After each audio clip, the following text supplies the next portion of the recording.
بسم اللہ الرحمن الرحیم۔ محترم سامعین و ناظرین، السلام علیکم ورحمۃ اللہ وبرکاتہ۔ میرے پیش نظر ایک کہانی کی کتاب ہے جو محمد مونس خان عظیمی کی تصنیف ہے۔ مصنف کی طرز تحریر ناول سے مشابہ ہے۔ کتاب کا نام ہے اللہ رکھی۔ خواتین کی حرمت و عظمت بیان کرتی اس دلچسپ کہانی کی ابتدا میں ترتیب و پیشکش کے عنوان سے میاں مشتاق احمد عظیمی صاحب نے 4 صفحات تاریخی حوالے سے تحریر فرمائے ہیں۔ میں یہیں سے آغاز کر رہا ہوں۔ تاریخ کے مطالعے سے یہ بات منکشف ہوتی ہے کہ عورت کی صلاحیتوں کے بارے میں اختلاف کا آغاز 4000 سال قبل مسیح میں ہوا۔ اسی وقت سے مرد نے عورت کے معاشرتی مسائل کو مذہب اور سیاست کی نظر سے دیکھنا شروع کر دیا تھا۔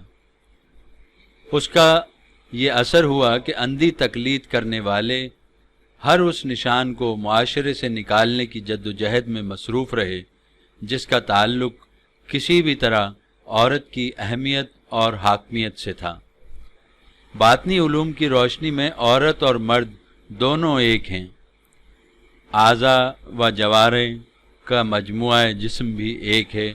ان کی ظاہری اور باطنی قوتیں اور ان کے نتائج بالکل ایک سے ہیں۔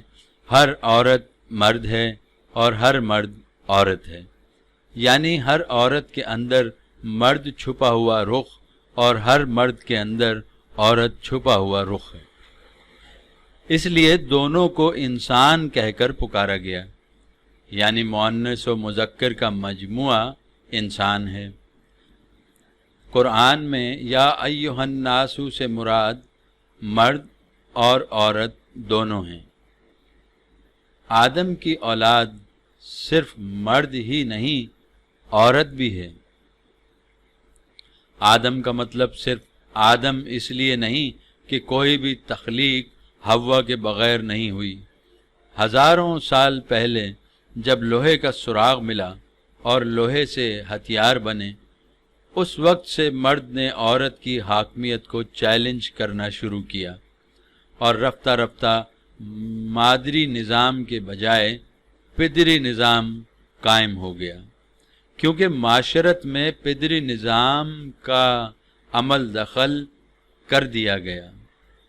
اسی لیے بنی آدم کو آدم کہا گیا۔ حالانکہ قرآن پاک میں مرد عورت کی وحدت کو واضح طور پر بیان کیا گیا ہے۔ سورۃ النساء میں اللہ تعالیٰ فرماتے ہیں، اس نے تم کو ایک نفس سے پیدا کیا اور اس سے جوڑا بنایا، پھر ان دونوں سے بکثرت مرد اور عورت پھیلا دیے۔ موجودہ دور تحقیق و تلاش اور تفکر کا دور ہے۔ سائنسدان آج جس مقام پر فائز ہیں اس کی وجہ ہی تفکر اور تحقیق ہے۔ سنجیدہ سائنسدان نے غور و فکر کے بعد انسان کو نصف مرد اور نصف عورت قرار دیا ہے۔ یہ ممکن ہی نہیں کہ مرد میں عورت چھپی نہ ہو اور عورت میں مرد پوشیدہ نہ ہو۔ جنم لینے والی شے میں جس کا اثر غالب ہوتا ہے، ہم اسی اثر کے تحت اس کی جنس کا تعین کرتے ہیں اور اسی تعین کی وجہ سے اس کا نام مرد یا عورت رکھ دیتے ہیں۔ تاریخ ہمیں بتاتی ہے کہ 6000 سال قبل مسیح میں مکمل طور پر زمین پر عورت کی حکمرانی تھی۔ عراق کی سرزمین پر سومیری قوم کے تمدن کو قدیم ترین انسانی تمدن سمجھا گیا ہے۔ کھدائی سے جو آثار دریافت ہوئے ہیں ان میں ایسی تختیاں برآمد ہوئی ہیں جن میں عورت کی حکومت کے آثار پائے جاتے ہیں۔ ان متعدد خواتین کے نام بھی ملے ہیں جنہوں نے مردوں پر حکومت کی تھی۔ خواتین انتہائی حسین اور دلکش ہونے کے ساتھ ساتھ سڈول جسم تھی۔ ملکی حکمران ہونے کے ساتھ ساتھ جنگ و جدل میں بھی ماہر تھیں۔ بتایا جاتا ہے کہ تکلا عورت کی ایجاد ہے جس کے ذریعے وہ دھاگا بناتی اور کپڑے بنتی تھی۔ 5000 سال قبل مسیح خواتین دھاگا رنگنا بھی جانتی تھیں۔ اس کے علاوہ خواتین بے شمار ایجادات کی موجد بھی ہیں۔ تاریخی مطالعے سے پتہ چلتا ہے کہ عورت اور مرد میں ذہنی اور فکری صلاحیتیں یکساں ہیں۔ ان کے اعمال کی سزا اور جزا بھی یکساں ہیں۔ اللہ تعالیٰ مرد اور عورت کی یکساں فضیلت بیان کرتے ہوئے ارشاد فرماتے ہیں سورہ احزاب میں، تحقیق مسلمان مرد اور مسلمان عورتیں اور ایمان لانے والے مرد اور ایمان لانے والی عورتیں اور قرآن پڑھنے والے مرد اور قرآن پڑھنے والیاں اور سچ بولنے والے اور سچ بولنے والیاں اور عاجزی کرنے والے اور عاجزی کرنے والیاں اور خیرات دینے والے اور خیرات دینے والیاں اور روزہ رکھنے والے اور روزہ رکھنے والیاں اور نگہبانی کرنے والے شرمگاہ اپنی کی اور نگہبانی کرنے والیاں اور یاد کرنے والے اللہ کے بہت اور یاد کرنے والیاں، تیار کیا ہے اللہ نے واسطے ان کے بخشش اور اجر بڑا۔ صرف یہی نہیں بلکہ اللہ تعالیٰ نے اکثر عورتوں کا تذکرہ قرآن کریم میں متعدد مقامات پر کیا ہے۔ چنانچہ سورۃ نساء، سورۃ آل عمران میں حضرت مریم علیہ السلام کا ذکر خیر موجود ہے۔ سورہ طٰہٰ میں حضرت موسیٰ علیہ السلام کی بہن کا ذکر اس انداز سے کیا گیا ہے کہ انہوں نے اپنی خوش تدبیری سے اپنی والدہ کو حضرت موسیٰ علیہ السلام کی پرورش کے لیے شاہی محل میں پہنچایا۔ توریت نے حضرت موسیٰ علیہ السلام کی اس بہن کو نبیت قرار دیا ہے۔ اسی طرح سورۃ القصص اور سورہ تحریم میں آسیہ رضی اللہ تعالیٰ عنہ کا ذکر اور سورہ ہود میں حضرت سارہ کو حضرت ابراہیم کی اہل بیت اور سورہ نساء میں حضور سرور کائنات صلی اللہ علیہ وسلم کی ازواج مطہرات کو قرآن نے خود مخاطب کیا ہے۔ آج سے 1500 سال قبل ہادی برحق صلی اللہ علیہ وسلم نے عورت کی عظمت کا سر عام اعلان کیا اور اسے ہر جگہ اور ہر لحاظ سے مرد کے برابر اور مساوی حقوق کا حقدار ٹھہرایا۔ نبی آخری الزماں صلی اللہ علیہ وسلم کی رسالت برحق کے سلسلے میں سب سے پہلے ایک عورت حضرت خدیجہ رضی اللہ تعالی عنہ کی گواہی کو معتبر مانا گیا۔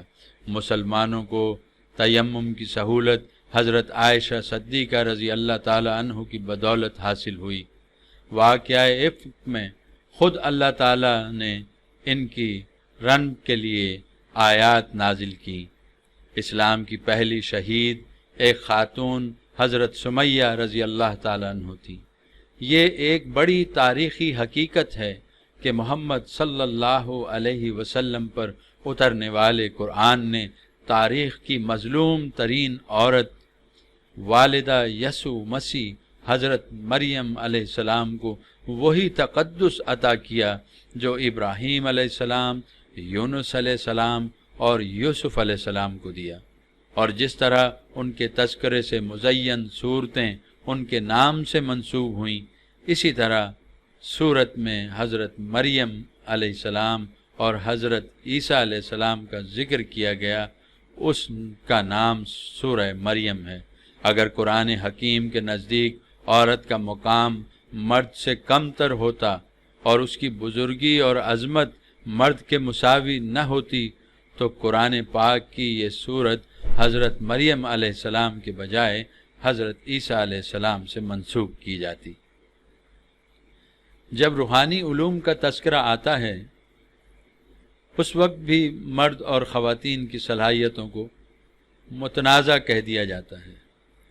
مرشد کریم حضرت خواجہ شمس الدین عظیمی صاحب کی ہدایت پر میرے پیر بھائی عزیز سولنگی العظیمی نے اولیاء اللہ خواتین کی حالات زندگی لکھنے شروع کیے ہیں۔ وہ اب تک 200 سے زائد اولیاء اللہ خواتین کی حالات زندگی قلم بند کر چکے ہیں، جبکہ عام طور پر ہمیں بتایا جاتا ہے کہ حضرت رابعہ بصری رحمۃ اللہ علیہ روحانی خاتون ہیں اور آدھی قلندر ہیں۔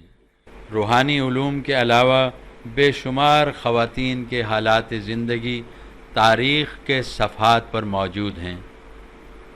اس وقت تقریباً 11-12 ملک خواتین کی سربراہی میں قائم ہیں۔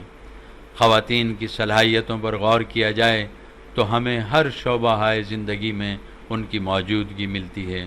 خواتین سائنٹسٹ، انجینئرز، ڈاکٹر، پائلٹ ہیں۔ خواتین بینکرز، وائس چانسلر، جج، وکلاء، کمشنرز ہیں۔ غرض یہ کہ کوئی ایسا شعبہ نہیں ہے کہ کہا جائے کہ عورت مرد سے پیچھے ہے۔ تاریخ خود کو دہراتی ہے۔ اب بھی مردوں کے اقتدار کا سلسلہ ختم ہونے کو ہے اور خواتین برسر اقتدار آنے والی ہیں۔ ہم یہ نشاندہی اس لیے کر رہے ہیں کہ ہم چاہتے ہیں کہ مسلم خواتین آنے والے زمانے میں مردوں کی طرح غیر مسلم اقوام کے رحم و کرم پر نہ رہیں۔ اللہ رکھی ناول کے طرز پر لکھی گئی ایک ایسی کہانی ہے جس میں عورت کی صلاحیتوں کی بھرپور نشاندہی کی گئی ہے۔ یہ کہانی میرے دوست عظیمی بھائی محمد مونس خان عظیمی نے لکھی تھی، جو قسط وار روحانی ڈائجسٹ میں شائع ہو چکی ہے۔ عزیز محترم محبوب علی عظیمی، نگراں مراقبہ حال ابو ظہبی اور UAE نے عرس کے موقع پر محمد مونس خان عظیمی کے تذکرے میں مجھ سے کہا کہ محمد مونس خان کی خواہش تھی کہ ان کی زندگی میں اللہ رکھی کتابی صورت میں شائع ہو جائے۔ ان کی یہ خواہش پوری کرنے کا جذبہ میرے اندر اتر گیا۔ میں یہ کتاب قارئین کی خدمت میں پیش کر رہا ہوں۔ مجھے یقین ہے کہ میری اس کاوش سے میرے بھائی محمد مونس خان عظیمی کی روح خوش ہوگی۔ قارئین سے التماس ہے کہ وہ ان کے لیے دعائے مغفرت کریں۔